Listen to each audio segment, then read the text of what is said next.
Good old World of Warcraft. Need to update the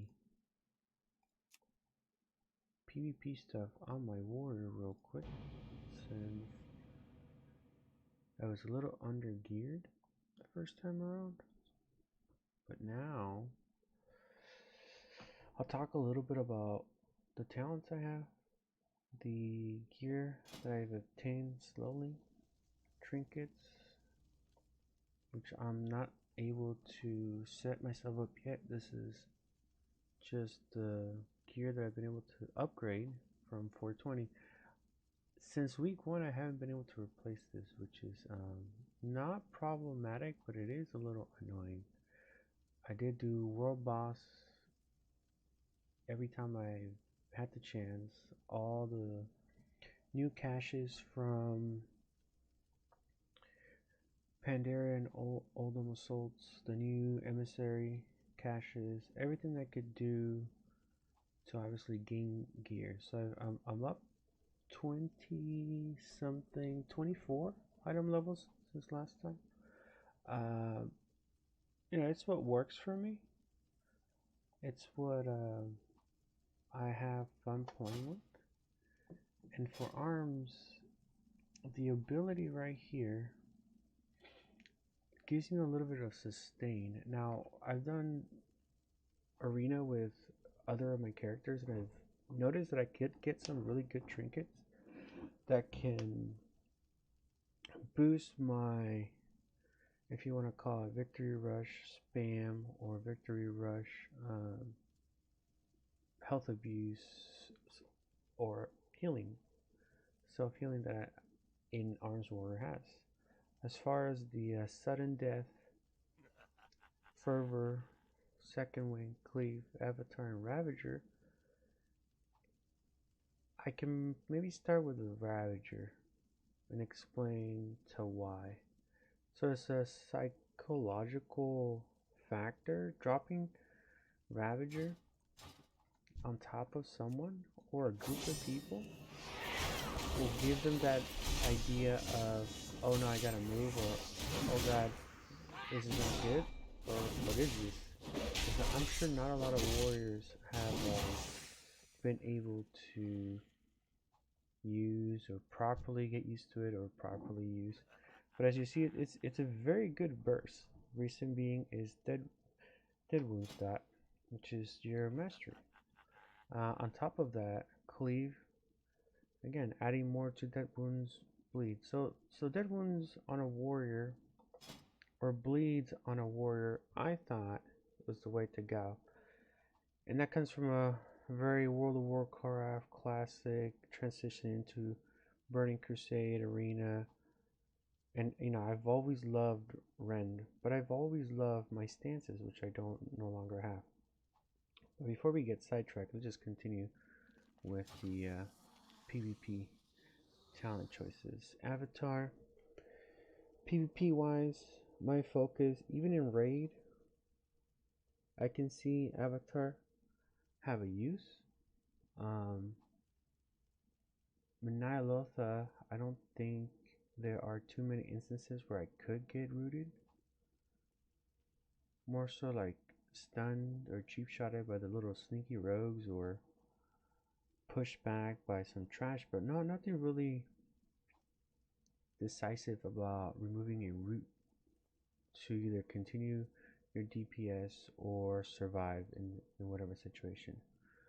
Cleave, pretty standard towards my build, as in it just adds to the main focus as arms, which is that bleed effect, which will kind of emphasize of why I no longer take Ren. Is not like Assassination Rogue, where in the description in your talents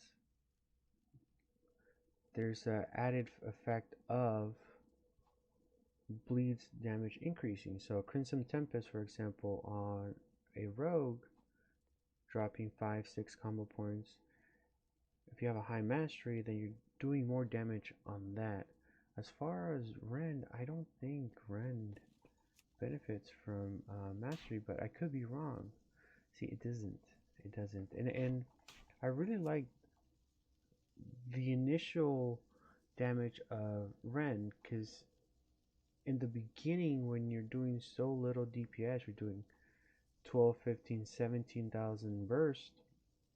In the beginning it was really hard to try and come up with some sort of variation of damage. And in the beginning Rend was hitting decently and it applied that dot, but as further the gear progressed, I noticed that it is not something that is giving me enough force. Since it doesn't work off my mastery, there's no increase in effect as you see on the mastery tree, or percentage. It's clearly these two and your execute. Along with your mortal strike, you're not really doing anything else with bleeds. Now why fervor? Fervor, it's just a lot more of a smoother transition, and that 10% in slam kind of is worth it. It's good, but overall, as a rotation and damage wise, this is just working out better for me. Because even the single target, you will get a whirlwind plus a big chunky slam at the end. So if you want to take a look at your, no, we're not gonna mind these traits here, which are passives. Whirlwind is hitting 3 times out of the one use. So that in an AoE scenario, that's amazing. And in between, it gives me a slam. Now, to me, don't believe Rend could cause all of this of effects to proc, like my apothecary's blight, or the further effect of my trinket, or procking a neck power, you know, that and so I believe is the whirlwind effect of 3. So you can say melee, 3 ability use, 1, 2, 3. I mean, it's gonna be a repetition of all that in the end. I haven't been able to get it any PP trinkets that enhance my health. I have seen it work on my rogue of getting a PvP trinket that increases your health, and then popping your vial and getting that nice juicy self heal or hot. And something that I really got used to with being so proc heavy was from my paladin. I've noticed that the best burst I could do from my paladin was having the most amount of procs available to me. So the only thing that I am gonna be focusing on is, just because of my Azerite traits, is gonna be the overpower seismic wave, and just an overall